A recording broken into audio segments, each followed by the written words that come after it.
Good afternoon. My name is Falicia Miller. I am the owner and therapist for Greater Purpose Counseling, LLC in Indianapolis, Indiana. I am one of the therapists in network with the CAC. I hold my licensed mental health counselor associate, which is an LMHCA in Indianapolis, Indiana. I am going to be talking to you in this video about being a mom during COVID.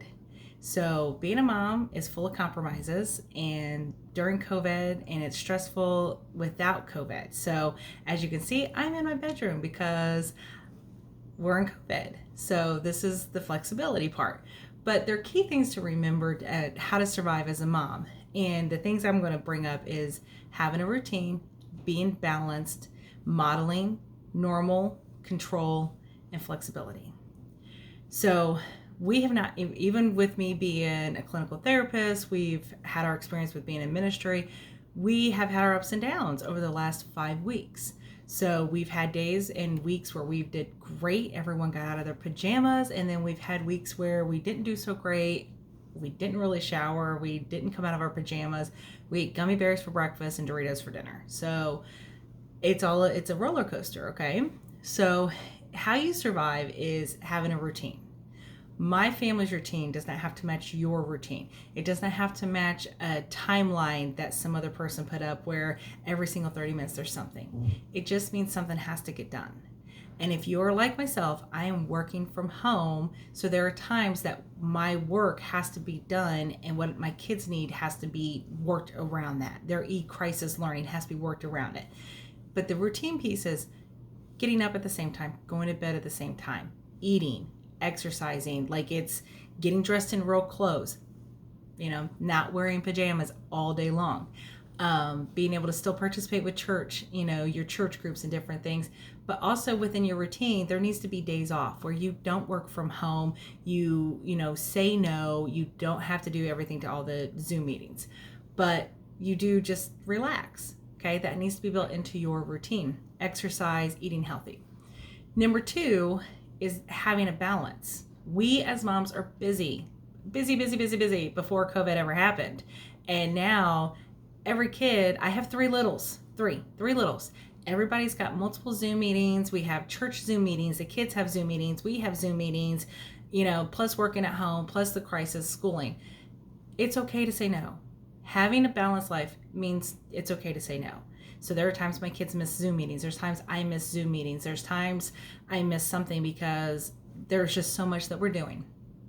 So it's okay to say no. No, I can't watch, the church in Alaska because they're having an online service. I just stick with my own church and that's it. But if you are working from home, that does not mean you work 24/7. That means there's a start time, there is an end time. That doesn't mean we wake up and work on emails and we're, answering emails 24/7 and people have full access to us because we're working from home. There needs to be a start and an end.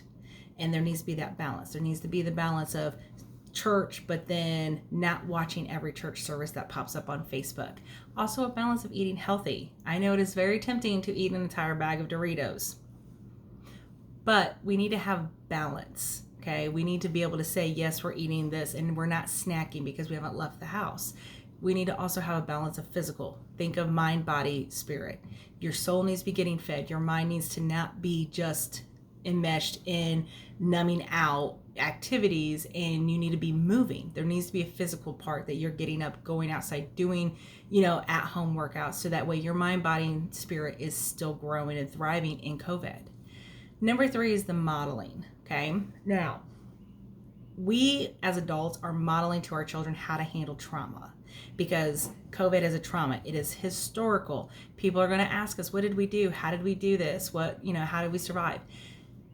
Modeling that it is okay to cry. It's okay to have a bad day. It's okay that this is not okay. It is okay to process how we feel that our entire existence has been interrupted is appropriate. Now, there are bad things that we can be modeling to our kids, which would be unhealthy coping skills. Whatever coping skills we are doing with our kids, in front of our kids, in our home, behind closed doors, is going to be modeled. They're going to learn those coping skills. And then as adults, they're going to do those. So if we're leaning on God and we're prayerful and we're healthy and crying and we're showing like, man, this is really hard, they're going to know that it's okay to tap into those feelings and say, it's okay. It hurts. I'm going to cry. It's validating. But if we tell them and we suppress it and we say everything's okay 24/7, or we try to numb out the emotions and we don't want to face the feelings and acknowledge them, our kids are going to do that as adults. So this is a perfect time for us to model. For me, the day that they announced that we were going to be extended for another month, we were eating dinner and just listening to it. And I just started crying.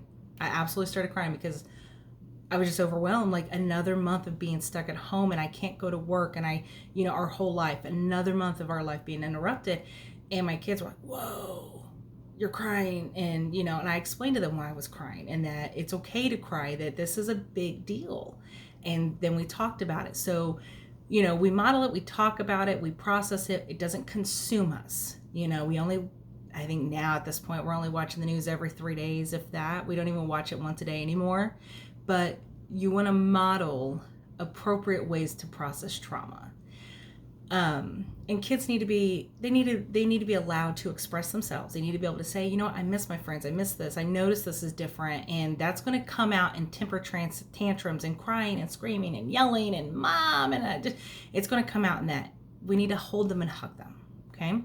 Number 4, normalcy. You have to find ways to be normal. My kids, they love superheroes. We're a superhero family. And the other day we went out bike riding and my kids went as Thor, Incredible, and a fairy. And that is how we rode our bikes in a state park. And I wasn't going to take that from them because that's normal to them. My kids, there's certain things that we do that for them is normal. And if I can give them something that's normal, I will do it, because everything else about our lives is not normal. Celebrations and the traditions and Easter, everything was different. And, I let my kids go out in the backyard and get dirty because that's what kids do. But I can't let them go out to the grocery store at this point. So the restrictions that we have, and they can't go to school, which is normal, we find other ways. So find whatever's something normal for your kids and give them that just to do it and have fun and be a kid. Having control. So we all don't have control.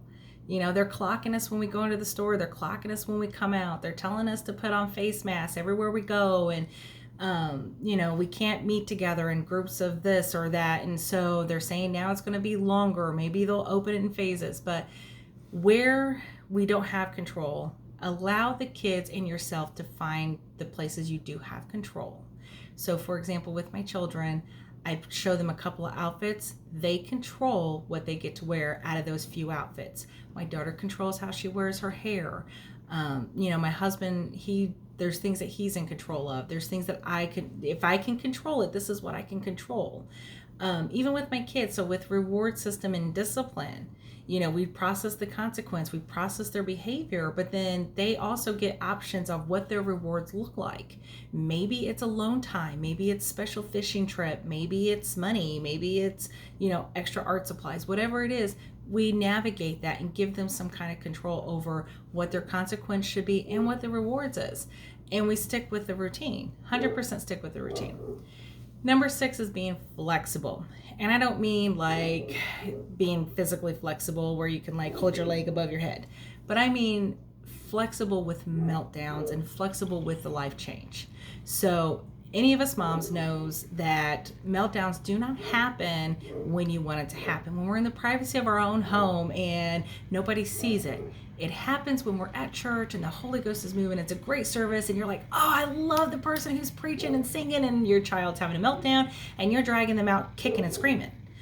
Or you have a cart full of food and you're almost to the checkout line, but your child cannot handle it anymore and they are on the floor screaming and thrashing, and you have to leave the cart and you got to walk away. You got to take the kid out. So be flexible with the meltdowns, because when they feel the surge of emotion and just despair, it's not going to be when you want it to be. It's going to be totally opposite. Just like us, when we're grieving this and we're going through the stages of the denial and the anger and the depression and the acceptance, it's not going to happen Monday through Friday 9 to 5. It's going to be when we least expect it. We're just going to be full of emotions. Our children are the same way. They just don't know how to say, I'm depressed, I'm sad. They just know how to scream and and cry. Every few days we go outside, and for example, our flexibility was during week 3, my entire house, it was rough.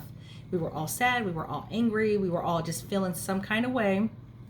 And so on Easter, we did something special for my family. And it was what we all needed. Every one of us needed it. We needed it for our bodies. We needed it for our minds. We needed it for our souls. And going into week 4, going into week 5, we're good. We're a lot better. But we were flexible enough that a special situation presented itself and we said yes. So just be flexible. And then there was a day that my kids couldn't do any learning. They just they weren't bad, they weren't disrespectful, but their emotions had got them. They're playing, and while they're playing, they're talking about how much they're making the dolls talk about how much they hate COVID. So I text all the teachers and said, I'm sorry, we're not doing schoolwork. We're going to the park. So be flexible. Ladies, give yourself grace and mercy. Be forgiving. It's okay if the dishes pile up and you're hugging your kids. It's okay if you order takeout pizza and you don't cook a big fancy meal, but you're playing cards with your kids. This is the most important time to be even forgiving to ourselves. We have to forgive ourselves because we're not going to be perfect.